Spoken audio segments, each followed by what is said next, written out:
Hello viewers, আজকে এই ভিডিওতে আপনাদের দেখাতে চলেছি বাংলাদেশের একটি সর্বোন্নত উড়াল মহাসড়ক বা elevated expressway. Dhaka elevated expressway বাংলাদেশের একটি সর্বোন্নত টোলযুক্ত রোড। এটি দেশের প্রথম এলিভেটেড এক্সপ্রেসওয়ে হিসেবে বিবেচিত।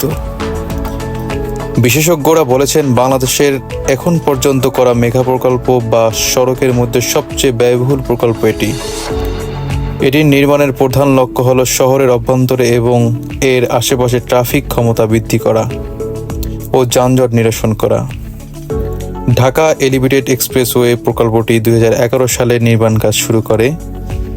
3 ধাপে প্রকল্পটি বাস্তবায়ন করা হচ্ছে। 2023 সালে ঢাকা বিমানবন্দর থেকে তেজগাঁওয়ের ফার্মগেট এলাকার সাথে সংযুক্ত রোডটি খুলে দেওয়া হয়।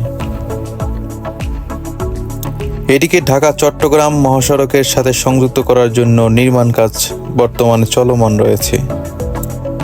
এক্সপ্রেসওয়েতে ওঠা নামার জন্য মোট 27 কিলোমিটার দৈর্ঘ্য 31টি র্যাম্প রয়েছে। এই র্যাম্প সহ এলিভেটেড এক্সপ্রেসওয়ের মোট দৈর্ঘ্য প্রায় 47 বর্গ কিলোমিটার। প্রকল্পটিতে মোট ব্যয় হচ্ছে 8,940 কোটি টাকা। সেই হিসাবে এই এক্সপ্রেসওয়েতে প্রতি কিলোমিটার নির্মাণ খরচ হয়েছে 191 কোটি টাকারও বেশি। 4 লেনের ঢাকা এলিভেটেড এক্সপ্রেসওয়ে রুটটি কাওলায় হজরত শাহজালাল আন্তর্জাতিক বিমানবন্দরের কাছ থেকে শুরু হয় এবং তেজগাঁও, মগবাজার, কমলাপুর হয়ে ঢাকা চট্টগ্রাম মহাসড়ক ধরে যাত্রাবাড়ির কাছে কুতুবখালীতে শেষ হয়। যেহেতু এক্সপ্রেসওয়েটি টোল চালিত, তাই টোল আদায়ের জন্য প্রত্যেকটি রুট বরাবর একটি করে মোট 11টি টোল প্লাজা থাকবে। ডিজাইনের নিয়ম অনুসারে এক্সপ্রেসওয়েতে গতির সীমা প্রতি ঘন্টায় 80 কিলোমিটার সেট করা হয়েছে। যদিও সরকার বর্তমানে অস্থায়ীভাবে কাওলা থেকে তেজগাঁও পর্যন্ত 60 কিলোমিটার প্রতি ঘন্টা গতিসীমা কার্যকর করেছেন। এক্সপ্রেসওয়েটিতে বাস, মিনিবাস, সেডান, এসইউভি, নির্দিষ্ট ট্রাক এবং পিকআপ সহ মোট 8 ধরনের যানবাহন অ্যাক্সেসযোগ্য।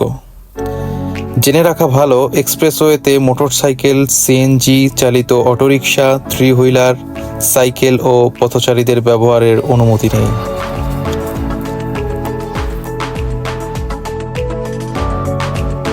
এলিভেটেড এক্সপ্রেসওয়েতে টোল দেওয়ার নিয়ম হচ্ছে: ব্যক্তিগত গাড়ি, মাইক্রোবাস 16 আসন এবং হালকা ট্রাক 3 টনের নিচে হলে 80 টাকা।